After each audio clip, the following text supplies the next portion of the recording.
ที่ผ่านมาเธออาจเจอรักที่เลวร้ายเจ็บช้ำจนเกือบตายมันก็ผ่านไปแล้วไม่ต้องไปเสียดาย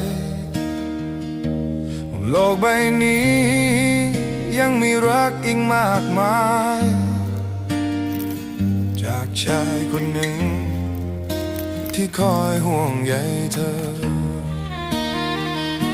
แต่เธอไม่เคยรู้เรื่องเลย